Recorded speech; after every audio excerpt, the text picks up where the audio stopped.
የወሎ ቤተ አምሃራ የልማትና በጎ አድራጎት ድርጅት በደብረ ብርሃን ከተማ ለሚገኙ ተፈናቃዮች የአልባሳት ድጋፍ አደረገ።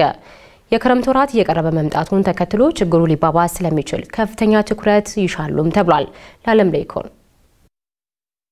አገር መስሎን እየሰራን እያፈራን በድንገት በቃ ባዶአችን ስለወጣን በህይወትማችን ቢሆን እናንተ ናችሁ ተስፋ ያላችሁን ማለት ነው። ለምታውት በሸራ ተጠለና ያለነው ጎርፉም አለ ብርዱም አለ በዛ ላይ ራብም ሲጨማመር በጣም ከባድ ነው።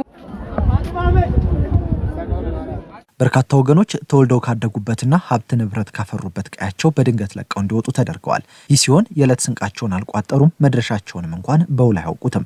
ብቻ ሰላም ወዳለበት ህይወት አድሮ ወደሚገኝበት ሄደዋል። እነኚህ ከኦሮሚያ ክልል የተለያዩ አካባቢዎች የተፈናቀሉ ወገኖች ከ33000 የሚልቁት በደብረ ብርሃን ከተማ ጊዜያዊ መጠለያ ጣቢያ ተጠልለዋል። በጊዜያዊ መጠለያ ጣቢያ ውስጥም አመታትን አነስ ሲልም ደግሞ ወራትን አሳልፈዋል። ወገንም ካለው ያቋደሰ ሳይተርፈው ያለበሰ ዛሬ ላይ ደርሰዋል። የወሎ ቤተ አምሃራ ልማትና በጎ አድራጎት ድርጅትም ለዚሁ ተግባር በመጠለያ ጣቢያ ውስጥ ተገኝቷል። ይርጋለም ታደሰ የድርጅቱ ስራ አስኪያጅ ነው። እዚህ ካለው ከሰሜን ሸዋ ዞን የምግብ ዋስትና ኃላፊ ጋር በመነጋገር ወቅቱን ምክንያት ያደረገ ብርድ ልብስ ምክንያቱ ደብረ ብርሃን አካባቢ ከፍተኛ ቅዝቃዜ ስላለ መጪውን ክረምት ደግሞ ገና ከባድ ስለሚሆን ያንን ገና ካሁኑ የሚቋቋሙበት ብርድ ልብስ ይሻላል በማለት ይሄን በመምረጥ ወገኖቻችን ብርድ ልብስ ከአዲስ አበባ ግምት ወደ 400 ብር የሚሆን ብርድ ልብስ ወደ 200 የሚጠጋ ጥራት ያለው ብርድ ልብስ ነው ዛሬ ይዘን እዚህ ደብረ ብርሃን ድጋፍ ያደረግነው ማለት ነው። ድጋፍ የተደረገላቸው ወገኖችም ስለተደረገላቸው ሁሉ ምስጋና አቅርበዋል። ህልውናቸው በመልካሞች እጅ ላይ እንደሆነ የሚናገሩት እነኚህ ወገኖች ወደፊትም ድጋፍ እንዳይለያቸው ጠይቀዋል። የጉሮሮም ነገር ችግር ነው፣ ግን ደግሞ ልብስም ችግር ነው። ቀዝቃዛ ነው፣ አሁን ነው ቀዝቃዛ ነው። ይሄን ላቀረባችሁልን እናመሰግናለን። ወገኖቻችን ኑሩልን።